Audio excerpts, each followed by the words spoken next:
좋아요 부탁드릴게요.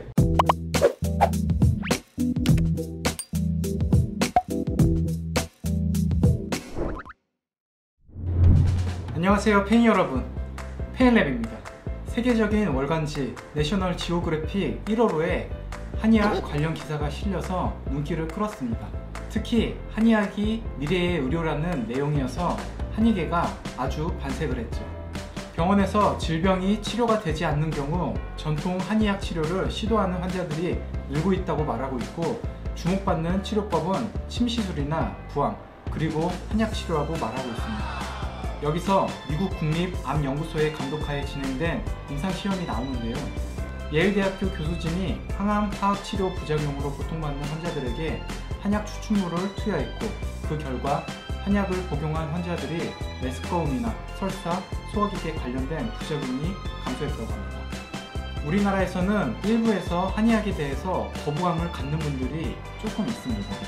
과학적으로 증명이 가능한가? 논문으로 말해라 등등. 내셔널 지오그래픽에서 6년간 프로 미식 축구 선수로 활동한 제임스 해리슨이 이렇게 말했습니다. 나는 몸이 좋아지기만 하면 과학적인 증거는 필요 없다 라고요.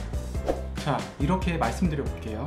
세계에서 영어를 쓰는 총 인구수가 많다고 한국말 쓰는 한국인에게 내가 못 알아듣니 너가 영어로 설명해봐라 라는 말을 들으면 기분이 어떠실까요? 영어보다 한국어가 열등하다고 말할 수 있을까요? 다음 기사는 서울대학교 신희영 교수가 소아, 암, 한방치료 직내 발표에서 한 말입니다.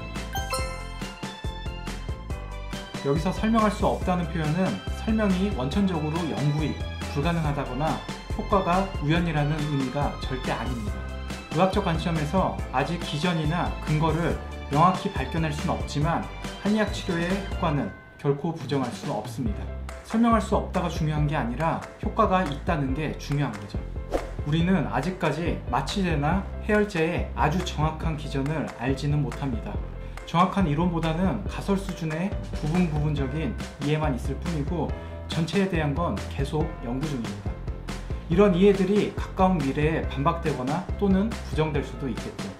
다음은 서울대 의대를 졸업한 한 마취과 교수가 쓴 마취의 기전에 대한 서문입니다. 본 책의 궁극적인 주제를 다시 한번 얘기하자면 마취란 무엇이며 그 기전은 무엇인가 하는 것이다. 결론을 얘기하자면 마취는 다양한 효과들의 복합 상태이며 그 기전은 명확하게 설명하기에는 아직 너무 모르는 것이 많다는 생각이 든다.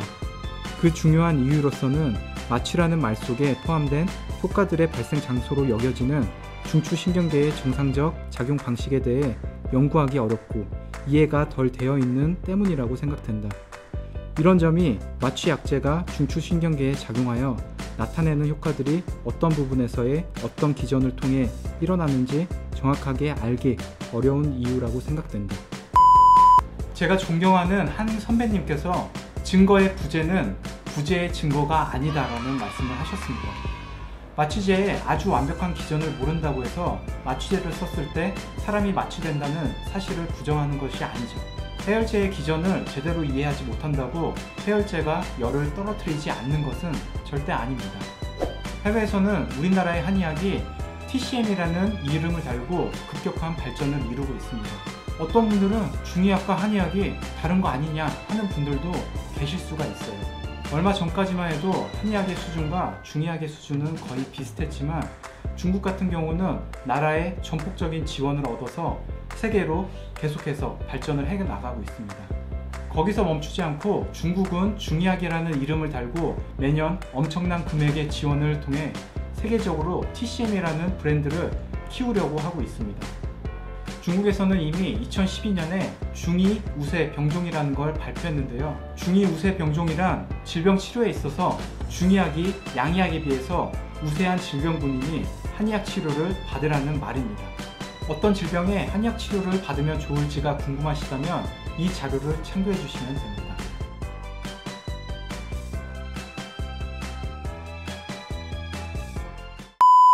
우리나라의 경우는 중국의 전폭적인 지원에 비해서 아주 지원이 부족하지만 똑똑한 한의사 선생님들이 한의학을 발전시키는 작업을 계속해서 하고 있습니다. 이건 나중에 자세하게 소개시켜 드리겠습니다. 저 역시 만드는 영상의 일부는 이 자료들을 참고하여 만들고 있습니다.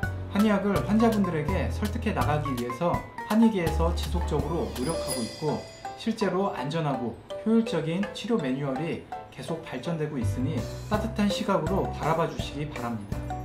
이런 한의학의 합리적인 노력들이 방송에도 자주 노출이 되면 좋지만, 아무래도 방송사 입장에서는 시청률이 오를 만한 자극적인 내용들로 방송들이 나가고 있습니다. 때문에 방송을 보는 환자분들은 저게 의학인가 하는 생각도 들을 때가 아주 많으실 거예요. 하지만 방송에 나와서 하는 한의학에 대한 자극적인 내용들을 한의학으로 오해하지 않으셨으면 좋겠습니다. 저 또한 팬 여러분들에게 납득이 가능하고 합리적인 내용들을 계속 설명해 드릴 수 있도록 노력하겠습니다. 지금까지 팬랩이었습니다.